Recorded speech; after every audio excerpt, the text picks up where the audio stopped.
O livro de Josué. Vamos voltar e lembrar a história até agora. Deus escolheu Abraão e a sua família se tornou o povo de Israel, que é então escravizado no Egito. E assim, através de Moisés, Deus resgatou Israel do Egito. Ele fez uma aliança com eles no Monte Sinai e os guiou pelo deserto. Israel então acampou fora da terra prometida e Moisés os chamou para obedecerem os mandamentos de Deus, para que eles pudessem mostrar a todas as outras nações como Deus é. O livro de Josué começa logo depois que Moisés morreu e Israel está pronto para entrar na terra. Então, a história de Josué é projetada com 4 pontos principais. Josué primeiro leva Israel para a terra prometida. E lá, eles encontram toda a hostilidade dos cananeus e entram em batalha. Depois das suas vitórias, Josué divide a terra prometida como herança para as 12 tribos. E, então, o livro termina com esses discursos finais que Josué dá ao povo. Vamos nos aprofundar e ver como tudo isso flui junto. A primeira sessão começa com a morte de Moisés e Josué é apontado como o novo líder de Israel.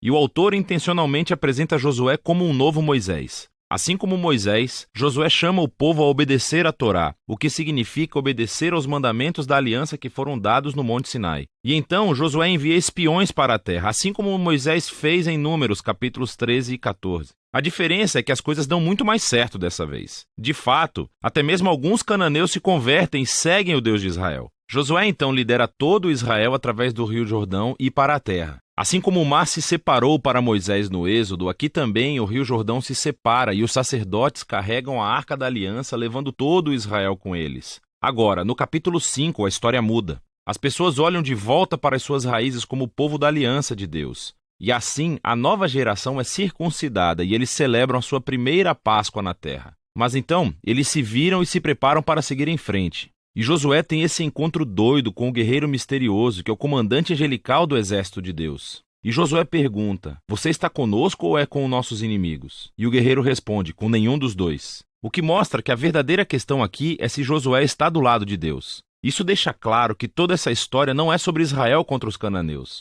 Pelo contrário, essa batalha é de Deus e Israel vai desempenhar o papel de espectador, ou, algumas vezes, torcedor do plano de Deus, o que nos leva à próxima sessão. Encontramos histórias sobre todos esses conflitos que Israel teve com diferentes grupos cananeus, e a primeira parte reconta a história de 2 batalhas com detalhes. E isso é seguido por uma série de contos que condensam anos de batalhas em alguns breves resumos. Então, as 2 primeiras batalhas são contra Jericó e depois Ai. Eles oferecem esses relatos da fidelidade de Deus em contraste com o fracasso de Israel. Em Jericó, Israel deve adotar uma abordagem completamente passiva. Então, eles deixaram a presença de Deus na arca guiá-los pela cidade através de música durante 6 dias. Porque, como Raabe se voltou para o Deus de Israel, talvez o povo de Jericó fizesse o mesmo, mas não fazem. E assim, no 7º dia, os sacerdotes tocam as trombetas e as paredes caem, levando Israel à vitória. O objetivo da história é mostrar que Deus é quem vai libertar o seu povo.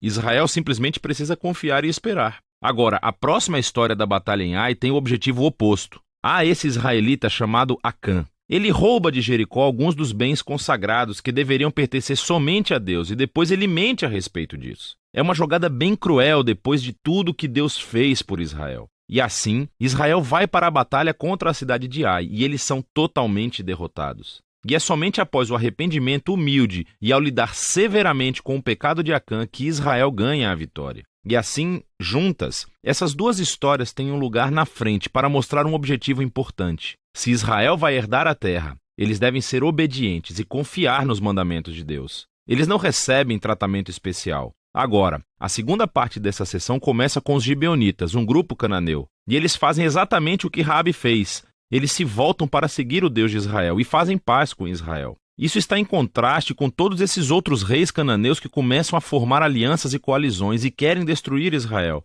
Então, Israel entra em batalha com eles e tem uma vitória esmagadora. E assim, toda essa sessão conclui com uma lista de resumo de todas essas vitórias ganhas por Moisés e depois por Josué. Vamos parar por um segundo, porque há a possibilidade de que essas histórias e a violência nelas irão incomodá-lo. E, se você é um seguidor de Jesus, você é obrigado a se perguntar: Jesus não disse para amar os seus inimigos? Por que Deus está declarando guerra aqui? Então, primeiro, por que os cananeus? As razões principais são dadas anteriormente na história bíblica. É que a cultura dos cananeus se tornou extremamente corrupta moralmente, especialmente quando se trata de sexo. Veja o capítulo 18 de Levítico. E eles também praticavam amplamente sacrifício de crianças. Veja Deuteronômio capítulo 12. E Deus não queria que essas práticas influenciassem Israel. Os cananeus tinham que desaparecer. O que levanta uma segunda questão. Deus realmente comandou a destruição de todos os cananeus como um genocídio? Então, à primeira vista, você olha as frases usadas nessas histórias. Eles os destruíram totalmente, não deixaram nenhum sobrevivente ou tudo o que respira. Mas à segunda vista, você verá que essas frases são claramente hipérboles e não literais. Então, volte ao mandamento original sobre os cananeus em Deuteronômio capítulo 7.